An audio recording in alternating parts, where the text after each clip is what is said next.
नयन भर देखूं नंद कुमार का ही भाव है, यस्य श्रवण मात्रेण हरिश्चित्तम समाचरेत। ठाकुर जी को नेत्रों से हम क्यों देखना चाह रहे हैं? ताकि चित्तम समाचरेत, और श्रीमद् भागवत जी उसमें सहायक बनती है। यदि कोई व्यक्ति कथा का आश्रय ना ले और सीधे ठाकुर जी को दर्शन करने चला जाए, नेत्रों से देख करके हृदय में धारण करने का प्रयास करे, तो संभवतः ऐसा नहीं हो पाएगा। ठाकुर जी हृदयांगित नहीं होंगे जब तक कथा नहीं होगी। पूज्य महाराज जी का प्रवचन कल आप लोगों को सुनाई नहीं दे रहा था, श्री रमन रीति वाले महाराज जी का। वो क्या कह रहे थे? ठाकुर जी को रहना कहाँ है? बोले चित्त में रहना है, हमारे हृदय में रहना है। और कथा क्या है? तो कथा सामवेद अंतर्गत, क्योंकि हम अभी केदार राग गा रहे हैं, कभी कोई राग गाते हैं, रागों में बद्ध होकर के भागवत जी के श्लोक गाते हैं, तो सामवेद का रूप है। और सामवेद कहां से प्रकट होता है? और भगवान जब गरुण पर बैठ करके उड़ते हैं, वो गरुण के जब पंख हवा से टकराते हैं, उनसे जो ध्वनि प्रकट होती है वो सामवेद है। तो महाराज जी ये भी कह रहे थे कि भगवान जब ड्राइव करते हैं तो म्यूजिक बजता है। तो मतलब जी कथा क्या है? ठाकुर जी जब हम लोग कथा करते हैं तो उस समय हमारी वाणी रूपी गरुण पर विराजमान होकर के ठाकुर जी ड्राइव करने जाते हैं। और ड्राइव करने कहां जाएं? बोले इतने सारे सामने डेस्टिनेशन है, कहीं भी जा सकते हैं।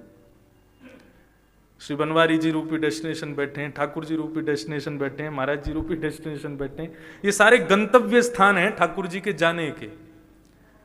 लेकिन गरुण जी को स्ट्रिक्ट आदेश है ठाकुर जी का, बोले स्क्रैच नहीं आना चाहिए गाड़ी में, जो बिल्कुल स्तब्ध होकर के बैठा हो उसी के कर्णरंध्र से प्रवेश करो।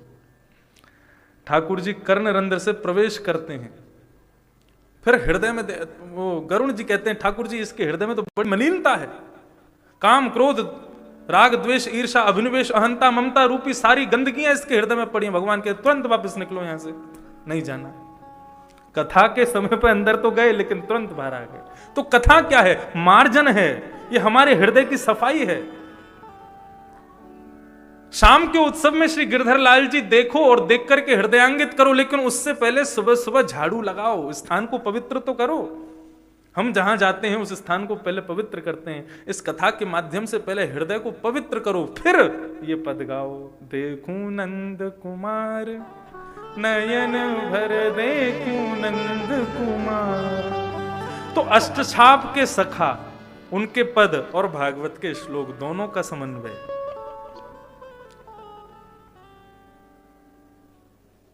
यस्य श्रवण मात्रेण हरिश्चित्तम समाचरेत। सनकादि कह रहे हैं कि इसके श्रवण से हृदय पवित्र होगा, तब हृदय में चित्त में ठाकुर जी प्रकट होंगे।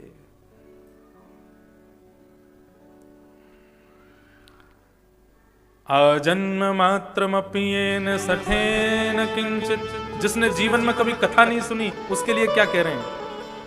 आजन्म मात्रमपि येन सठेन किंचित चित्तम विधाय सुख शास्त्र कथा न पीता। चांडाल वच्च खरवत तेन नीतम मिथ्या स्वजन्म जननी जन दुख भाजा। अपने संपूर्ण जीवन में जिसने कभी भी चित्त लगा करके ठाकुर जी की कथा नहीं सुनी, कथा सुन तो रहे हैं लेकिन मन लगा के नहीं सुन रहे, चित्त लगा करके मन लगा करके जिसने कभी भी भगवान की सुख शास्त्र कथा ना पीता, जिसने कथा नहीं सुनी, ऐसे व्यक्ति का जीवन कैसा? बोले चांडालवत् खरवत् तेन नीतम।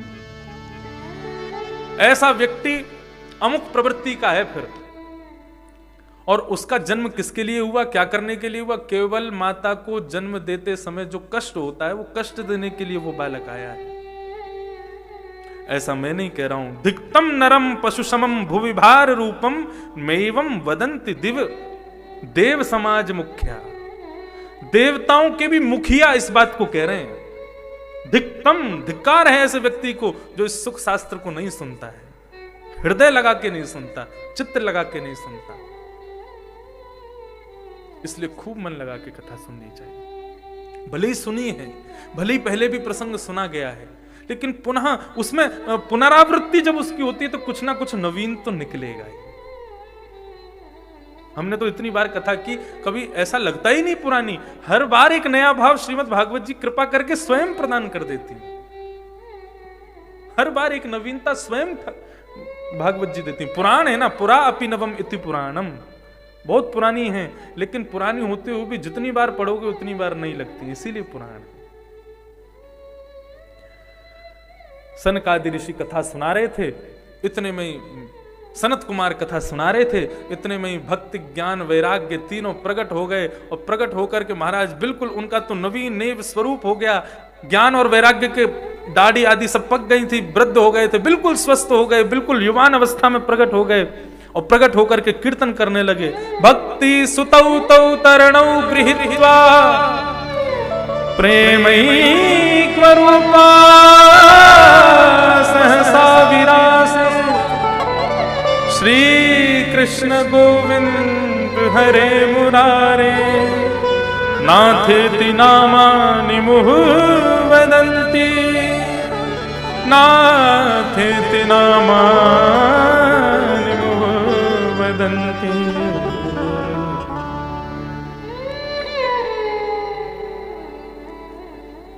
नाथेति नामानि मुहुः वदन्ति। श्री कृष्ण गोविंद हरे मुरारे, हे नाथ नारायण वासुदेव, इस कीर्तन का गान करते हुए भक्ति ज्ञान वैराग्य तीनों प्रकट हो गए, बिल्कुल नवीन स्वरूप में। भक्ति महारानी प्रकट होती नारद जी महाराज से बोली, कथा करवानी थी हमारे लिए और हमको ही नहीं बुलाया। ज्ञान वैराग्य को स्वस्थ करने के लिए आप गए थे और यहाँ कथा की सब व्यवस्था हो गई, कथा शुरू हो गई, हमको बुलाया भी नहीं। नारद जी बोले, अब हम क्या करें, ज्ञान वैराग्य हमारे चित्त में भी तो हैं, तो इसलिए हम तो बुलाना ही भूल गए आपको। बोले अब हम आ गए, हमको आसन दो। कहां बैठे हम? नारद जी महाराज ने कितना सुंदर आसन दिया है। क्या कह रहे हैं, बहुत सुंदर बात। भक्तेषु गोविंद स्वरूप कर्त्री प्रेमैक धर्त्री भवरोग हंत्री सा त्वं च तिष्ठ स्वसुधैर्य संश्रया निरन्तरं वैष्णव मानसानि। हे भक्ति महारानी, आप सुख का वर्धन करती हो, आप भाव का वर्धन करती हो, आप प्रेम का वर्धन करती हो, और ये सब कहां वर्धित होने लायक वस्तु हैं? प्रेम कहां चाहिए, सुख कहां चाहिए, भाव कहां चाहिए? बोले हृदय में चाहिए। तो क्या करो? बोले जितने वैष्णव कथा श्रोता बैठे हैं ना, इन सब के हृदय में जाके आप विराजमान हो जाओ। आपका सबसे बड़ा आसन इन श्रोताओं का हृदयारविंद ही है। आप वहां जाकर के विराजित हो जाओगी। आपके द्वारा प्रकट किए गए सुगंध रूपी भाव से, अर्चन रूपी प्रेम से ठाकुर जी रीझ करके उसके हृदय में आ